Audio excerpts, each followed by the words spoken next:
Hello everyone, welcome to the study just to the point. इस video में हम जानने वाले हैं यूनाइटेड नेशंस ऑर्गेनाइजेशन के बारे में थोड़ा डिटेल में। तो चलो बिना समय गवाए सीधे पॉइंट पे आते हैं।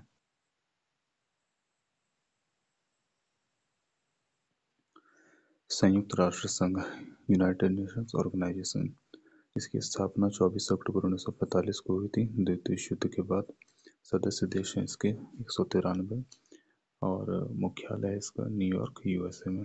आधिकारिक भाषाएं यानी कि जो ऑफिशियल लैंग्वेजेस जो यहाँ पर चलती हैं वो पहली है अरबिक, सेकंड चाइनीज़ या मंडारिन, फिर इंग्लिश, फ्रेंच, रशियन और स्पेनिश।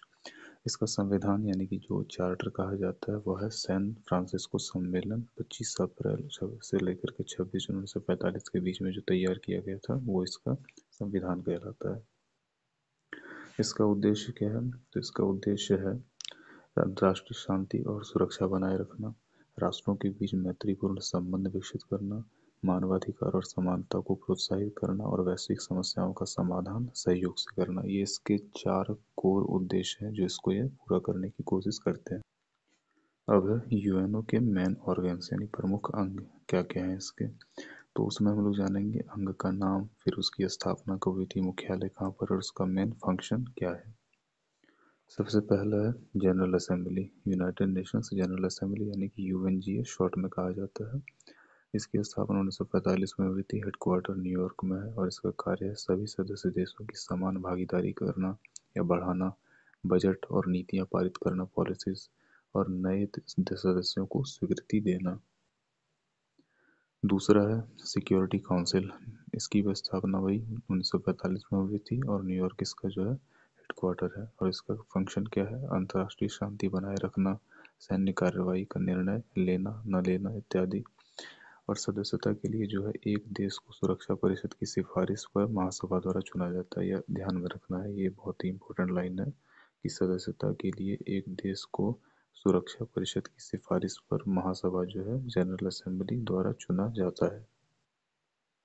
तीसरा है आर्थिक एवं सामाजिक परिषद, इकोसॉक कहा जाता है इसको शॉर्ट में। इसकी स्थापना हुई थी 1945 में और न्यूयॉर्क में इसका हेडक्वार्टर है सेम।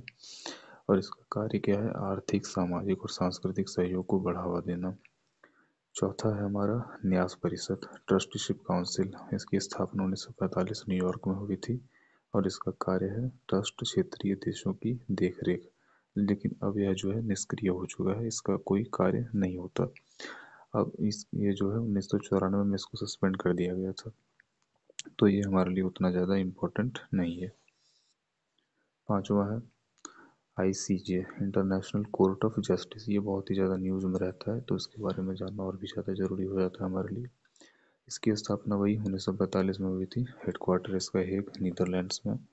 और इसका कार्य क्या है? राज्यों के बीच या मतलब है कि दो देशों के बीच में जो कानूनी विवाद है उनका निपटारा करना। और इसका जो है ये तो हो गया हमारा 5 नंबर। नेक्स्ट सचिवालय, सेक्रेटरीट। इसकी भी स्थापना 1945 न्यूयॉर्क में हुई थी। इसका कार्य क्या है? यूएनओ का यह प्रशासनिक अंग है, एडमिनिस्ट्रेटिव बॉडी है इसका। और इसका जो है महासचिव इसके प्रमुख होते हैं। और यहाँ पर आप देख सकते हो वर्तमान महासचिव जो है वो है एंटोनियो गुटेरेस, जो पुर्तगाल के प्राइम मिनिस्टर भी रह चुके हैं और इन्होंने पदभार ग्रहण किया था अपना 1 जनवरी 2017 से और ये अभी तक कार्यरत हैं। अब आते हैं भारत की सदस्यता पे।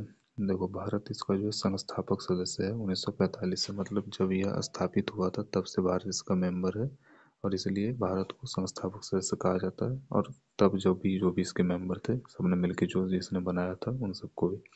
तो सुरक्षा परिषद के अस्थायी सदस्य कौन है वो भी जान लेते हैं। P5 कहा जाता है इनको, permanent 5। America, Russia, China, France, Britain, ये तो सर्वविदित सभी जानते हैं। और अस्थायी सदस्य जो है वो 10 सदस्य होते हैं। 5 सदस्य अस्थायी, 10 अस्थायी। ये जो अस्थायी सदस्य हैं ये 2 वर्ष के लिए चुने जाते हैं। भारत भी इसका अस्थायी सदस्य रह चुका है। दरअसल भारत 8 बार संयुक्त राष्ट्र सुरक्षा परिषद यूएनएससी का अस्थायी सदस्य रहा है और भारत का जो सबसे हालिया कार्यकाल था वो 2021 से 2022 तक था। और इनको भी जान लेना जरूरी है, ये एंटोनियो गुटेरेस है, ये उनकी तस्वीर है।